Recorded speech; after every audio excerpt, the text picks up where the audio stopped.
We were camped along Marble Creek at Donkey Creek near Avery, Idaho, July 2019. It was a weekday, so no other campers were within miles. Deep mountain valleys and dense woods. I was chopping food for dinner. My husband and small children were fishing at the Loud Creek. I'm an avid birder, obsessed. I must know every call I hear. And that evening, I heard a call that sounded like an old-fashioned crank police siren. It was echoing through the valley and came from a higher altitude. Howls of the same timbre and pitch, but slightly varying length. I thought it was an owl. I must not know. Wolves and cougars don't sound like that. My dog didn't bark. She hid under the table. I also considered that maybe some kids were playing with an old police siren. But then I realized there was no way kids could have been way up there near the ridge with something that heavy. Plus, no one else was up there. When I get back into cell reception, I searched through owl calls and found nothing similar. But I found a similar call on that BFRO website. It was the Ohio Howl. Check it out if you're interested.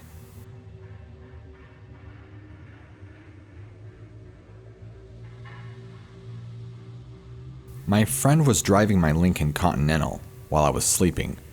It was very late, about 1:30 a.m. He screamed and slammed on the brakes and said as a very loud and surprised voice, "Did you see that?" I said no, but you certainly woke me up. I asked what was it, thinking a deer or a possum in the road. He said, "Well, I don't know." I said, "Well, go back." And his reply to me was, "No way. That thing was tall, dark, and hairy, and was walking on two legs." This event took place back in 1982. We talked about it the other day. He said he can still remember how this thing stride across the road. It saw the car and kept on going. He guessed we were about 75 feet from it. The car lights came upon him. To this day, he swears that he saw a Bigfoot. He is not one for making up stories, as he is a born-again Christian and is a school teacher as well as a teacher in Sunday school.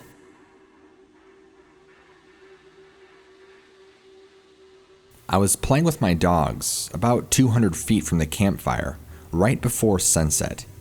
I heard a weird sound behind me, pretty far up the mountain. I thought that I just imagined it and kept playing with the dogs. After about 10 minutes, I heard it again, along with a second call farther up the canyon. I thought that I just imagined it. Another 5 or 10 minutes went by, and I knew the third time that I'd heard it. It was a very loud, sharp call, very much like what a primate sounds like from what I've seen on TV. I was instantly on edge, as I have camped and hiked in this area many times over the past 12 years, without any previous incidents of these sounds. I went back to my campfire to start dinner when I heard it again. This time, my dogs took notice and were very uneasy as well. After 2 to 3 more instances, with 3 of my dogs cowering at my feet, I decided to respond. Immediately, there was a call and reply that sounded agitated. They proceeded to call back and forth, progressively getting closer to my location, and it was getting dark. I got in the back of my SUV with my dogs to try and relax and think. And then I heard sounds very close in the trees not far from me. The dogs went from terrified to attack mode, barking and jumping at the back and side windows, and I realized the sunroof was open. I panicked, jumped over the seat, and started the vehicle and jetted out of there. All of this happened in about an hour or so.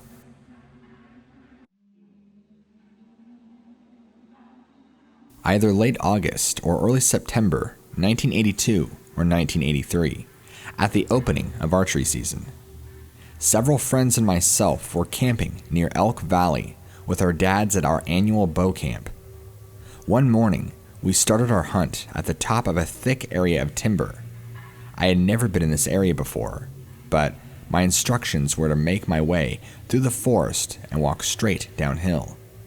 After a while, I was expected to break out into a clearing, where here will be a saddle with a few rocky knolls which would drain into some ponds at the bottom. This area is known as the Bloody Bucket, and for what reason I wasn't sure, and I did not ask. The hunt was planned out that my friends and I would slowly walk down through this area, hoping to scare out a mule deer or a bull elk, and having the big game cross the path of another hunter in our party. We were spread out so far apart that we couldn't see or hear each other.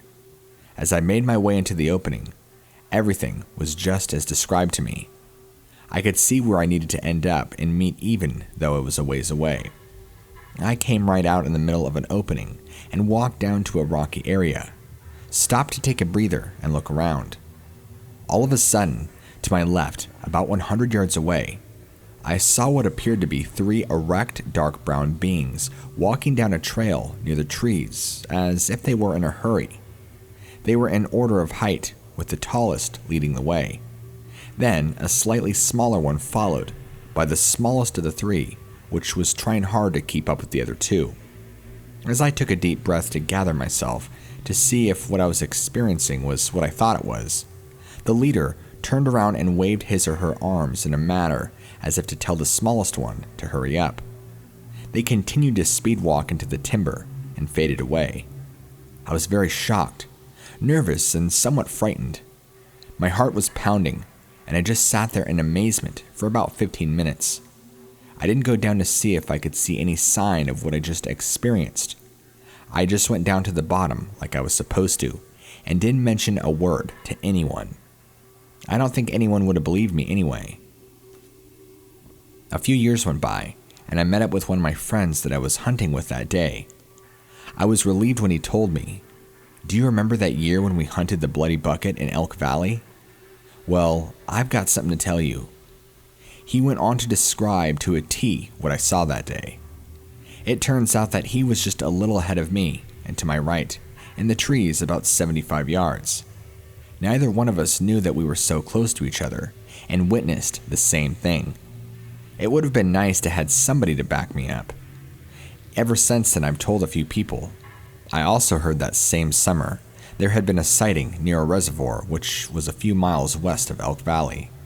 It's ironic that the only time I would probably experience something like that, and I didn't have a camera, camcorder, or was simply too stunned to go and check out the area and tell somebody about it.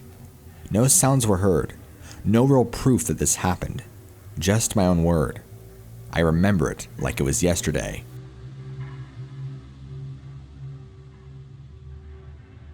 A dark humanoid form was observed standing in the woods just outside the campground clearing. 4 of us were camping in sleeping bags, no tents, in a clearing recently cut by the Forest Service to develop a campground. No one else was in the area. It was in the early morning hours, perhaps 3 a.m.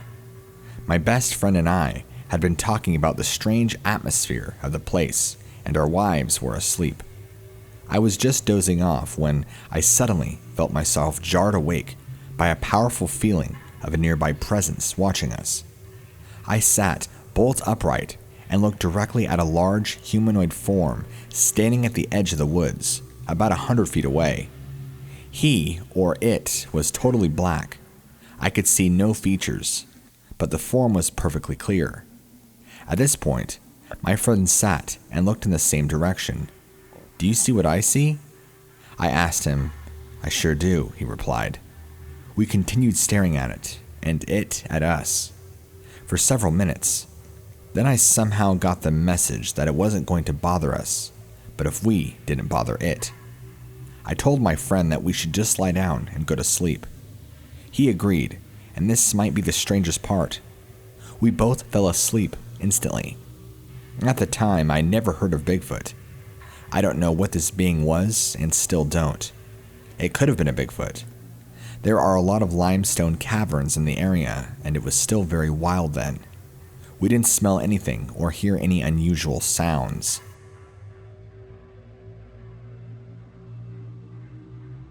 This report is a long time coming, and is a reference to my other report.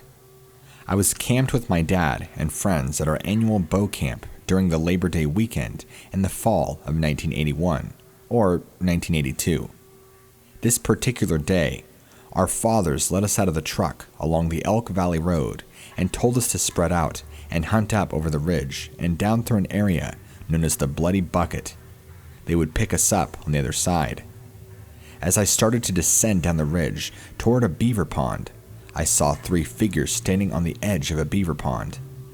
My first thought was that they were people wearing snowmobile suits. I thought that was strange because it was early September and still very warm. As I got closer, I realized the people were wearing fursuits. Then it hit me that I was really seeing something, a Bigfoot. There were 3 of them, a large, medium, and smaller one. They had dome-shaped heads and no fur on their faces. I had no camera with me at the time. I was about 75 to 100 yards away from them. They walked around the edge of the beaver pond through some scrub aspen and into the timber on the north-facing slope. The scrub aspen hit the tallest Bigfoot just below the shoulder. I was very nervous and started towards the beaver pond to see if I can find some tracks in the mud. As I approached the scrub aspen, I realized just how tall the Bigfoot was. I was approximately 6 foot tall at the time, and the aspen was well over my head. At this point, I was really nervous and decided to go in the opposite direction and get out of the area. I remember that it was usually quiet during that time of the sighting. Years later, I was talking to my friend who was with me on that day, and he told me what he had seen.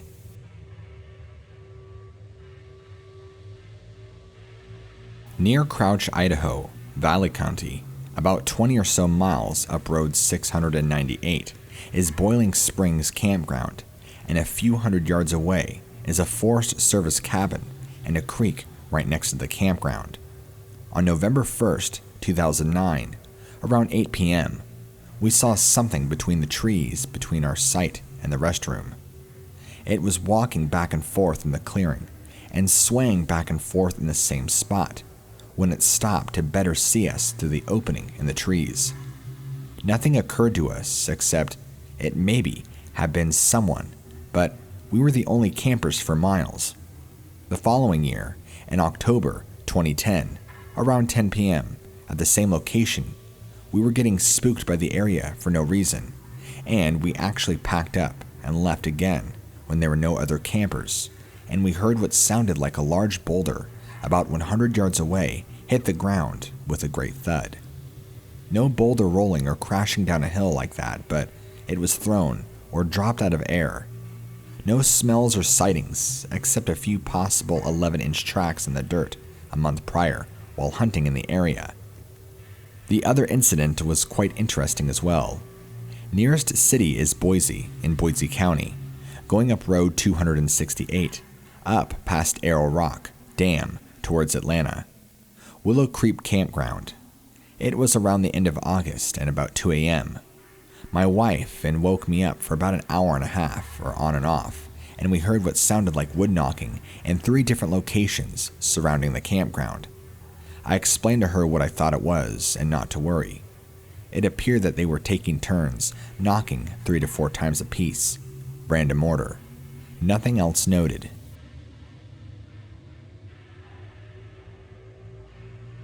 We went camping in a remote spot off of Highway 21, 18 miles east of Lowman. Turn left onto Old Highway 21 and take a right on a dirt road in front of an old ranger house. The road curves around a couple of miles, and we camped in front of a dirt airstrip, Warm Springs Airstrip to be exact. We were only there for a few minutes and began setting up camp when we heard these loud, high, and low-pitched screams coming from the woods. I asked my husband if he heard that. We listened for a moment. I screamed back at them. I am not sure why I did that. My first thought was that there was people playing down by the river, but then we listened, and I noticed the sounds were screams that seemed to go back and forth from one direction, and then something returned from the other direction. It was long, with high and low pitches. This happened off and on for 30 or so minutes. We soon forgot about the sounds and began camping out. The next day, my sons, ages 13 and 9, asked me if they can go up a tall hill and come back down. I could watch them through binoculars, and they would talk to me with walkie-talkies. Not sure why I allowed this. Anyway, they began their walk, and at the bottom of the hill, they reported seeing a dead deer. They said it looked like the back legs were missing, and saw another bone a few feet away from it. There was meat on it and fur, but they didn't notice any guts. They kept walking up the hill. After reaching the top, they told me there was a valley on the other side, and they wanted to just walk for a few minutes more. After about 2 minutes, they began telling me there was an awful smell that they described as being the grossest smell they had ever smelt. They said it was like something was dead, but worse. They said they were scared and ran over the top of the hill and came back toward me fast. They later told me there were woods off to the left that they entered into. They didn't see or hear anything. I'm not sure if this is all related to Bigfoot activity. I decided to write it in because a few months back, I saw a show that had a man that was recounting his Bigfoot sighting in California, outside of some caves, and they played a tape recording of what they presumed to be is a Bigfoot. I got a lump in my throat. That was what I heard. I played a type of recording off another site for my boys, who are now 15 and 11. Without any coaching, I asked them if they had ever heard that noise before. The older one replied, "Yes, when we went camping at that hot springs. What is it?" We will be camping near there in a couple of weeks, and I will now be more aware of my surroundings.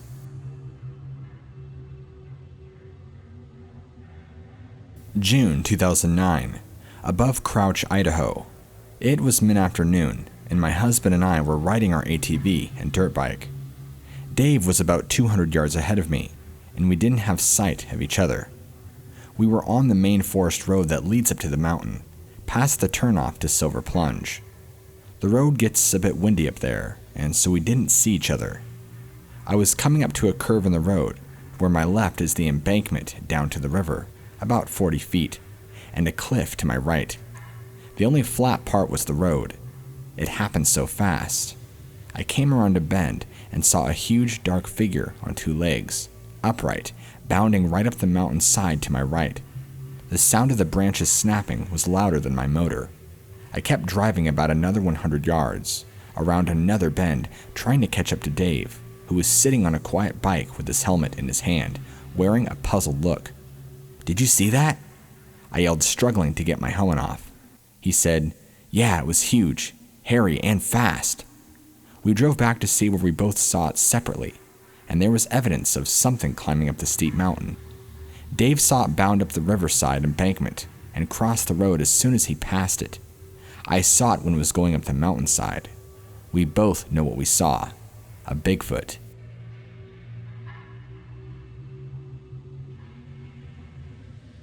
I, Stephen Rees of Paradise, California now, was spending the summer of 1967 in Spirit Lake with Steve Shaw at his father and stepmother's home.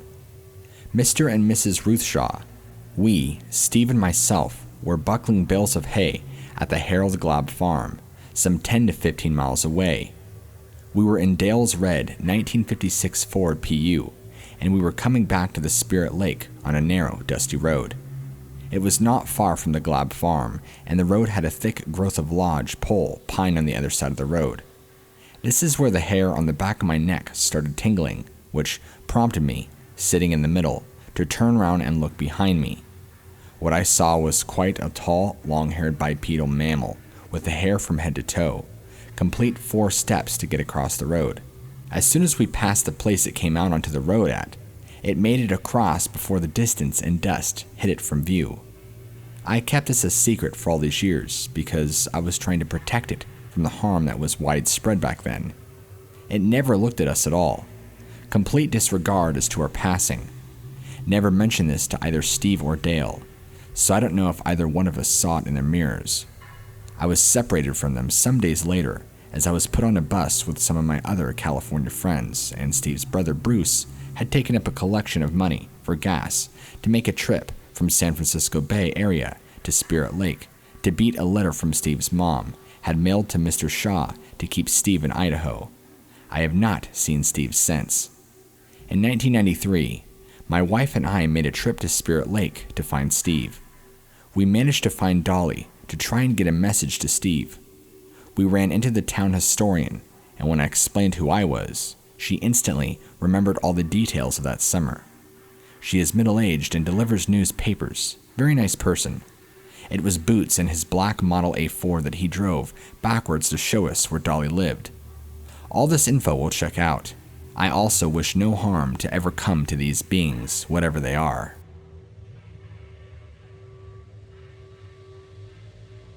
My grandfather was a logging contractor and would frequently take me along on sales scouting expeditions. This particular day, we were driving in an area known by the locals as the High Drive. It is a very rugged and mountainous area above Lake Pend or Eel. Most of the road is cut into the side of the mountain, so it is very steep on the uphill, as well as on the downhill side. It was fairly late in the afternoon, and was about an hour before dusk. The road is just an old Forest Service road, and not very well maintained, so we were going fairly slow, maybe 20 to 25 miles an hour. My grandfather made an expletive that I won't repeat and stopped the truck.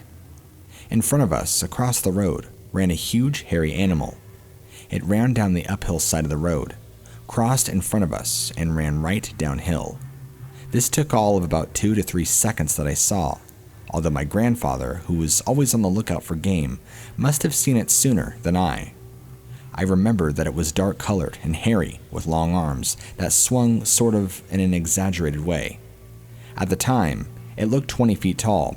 I was only 7, but in reality was probably 7 or 8 feet tall, and it didn't take a lot to cross the road and down the side of the mountain.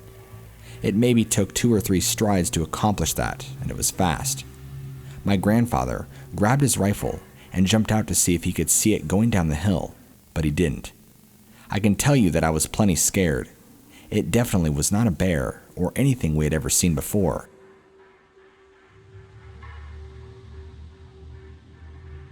My story is less threatening, having witnessed Sasquatch in the middle of the afternoon while picking huckleberries 20 miles up Lightning Creek at a Clark Ford, Idaho. He or she came waltzing over the top of a knoll on the steep incline of a clear cutout on a brilliant summer day in late August. It stepped over stumps with ease and at 100 yards distance picked up my scent, taking notice of my presence. In the midst of a full stride, turned and looked full into my face, then continued its course down the incline out of sight. It seemed that it was on a trajectory course, not to be deviated from its purpose. The creature was very tall, even at this greater distance. It seemed to only take notice that we were there, but it didn't stop to inquire or access. It appeared very tall and covered with dark brown hair. No other animal would go down such a steep and brushy incline on its back legs or with such ease. Its arms swung from side to side like any human walking in stride would. I carried a .44 Magnum with me at the time, as I had my 2 small children with me. My husband and I had walked in 2 miles from a Forest Service road for the choice late summer berries. I felt no fear from the creature. It was just paying attention. If it had been a bear, I wouldn't have felt more threatened. I do know the reported screaming of these creatures unravels emotions. Miners up by the Mulin in the 19th century reported the screaming as well. Of course, native peoples knew all about it, and that's where the original legends began. I suspect if the creature had stopped and screamed, I probably would have engaged my firearm due to my instinct to protect my 2 small children. We might have had a body, as I was a pretty good shot, but as I mentioned above, I felt no intimidation at all, and it was gone as quickly as it had appeared. I might add here that I did have a sense of some other presence, which was the reason for my looking out across the landscape. Otherwise, I would have stayed focused on picking and watching my children who were by my side. I told my English teacher at North Idaho College, who was also a founder of the Cryptozoology Club, which I joined instantaneously about my sighting. He took my eyewitness report and sent it to Grover Krantz, a professor at Washington State University in Pullman, who was gathering stories about Sasquatch sightings. One late afternoon in spring, we cryptozoology students with our club teachers gathered to drive up to an old mine out in Mulin. Our intent was to follow up on an old miner's story that had reportedly talked about nightly screaming of some terrible creature throughout the woods. We brought along tape recorders and stayed the night, hoping that perhaps a Sasquatch just might find its way back into the area. It seems that the creature comes with an element of surprise to its witness. It appears that nobody is really looking for Bigfoot when one crosses their path. The scientific search for the Loch Ness Monster provided to prove no evidence for Nessie. That seems like an easier enterprise, using sophisticated sonar imaging. I can only suspect going out into the forest to find Sasquatch, as we did that night, is a much more difficult journey. According to some stories here on your website, we might as well have just parked along the roadside, such as a major highway or rest stop. We did not hear any unusual forest sounds or saw anything out of the ordinary that night. If there are more stories of people actually trying to find Bigfoot, I would be most interested. I would certainly be interested to dig in Grover Krantz archives, I just never have. I am sure there are many collected sightings. I'm happy to see, after 22 years that you have provided. It was during the winter of 2000 to 2001, and a friend and I were trying to pass the long winter in rural Idaho with a snow hike to a waterfall. The closest town is called Clark Fork. Population, a couple hundred. There was deep snow on the ground, and it was cold, dark, and snowy on that day. We drove up a dirt road as far as we could until it was chained off. We parked the car and walked up some snowmobile tracks to where the trail usually is. I say usually because it was totally covered in deep snow. Most people would have thought us to be crazy hiking that trail that day, but like I said before, it was something to do in northern Idaho in the middle of winter. So we managed through the deep snow up a slight ravine. There were no other tracks that a human would make, such as footprints, snowmobile, or snooze show going up this ravine. Probably about halfway up the trail or ravine, we crossed into some tracks. The hair on the back of my neck stood up about halfway, and as I looked down at the tracks, I knew instantly what I was looking at, but I tried to explain it some other way first. The friend I was with grew up in Clark Fork, and he had lived there all of his life. Without mentioning the word Bigfoot or Sasquatch, I looked at him and said, "Is this what I think it is?" And he nonchalantly replied something to the effect of, "We see this kind of stuff around here all the time." I definitely believed in the possibility of the existence of Sasquatch at the time, but these tracks really sealed the deal in my mind. I know what bear tracks look like in the snow. Moose, deer, elk, they all have a certain kind of track. The tracks that I'm reporting about here were huge. I could fit my boot-covered foot into them, and they were definitely bigger than my boot. What was even more telling was the distance between the tracks. I would have to jump from track to track to make it. So, to sum it up, the tracks were roughly human foot shaped, but very too large to be a human. They were obviously made by a two-legged, upright walking creature. The path of the tracks came across the ravine and up the other side from nowhere, going into nowhere. This area is miles and miles of national forest on the Idaho-Montana border. There is no other rational explanation for tracks of this size and shape to be found where they were, when they were.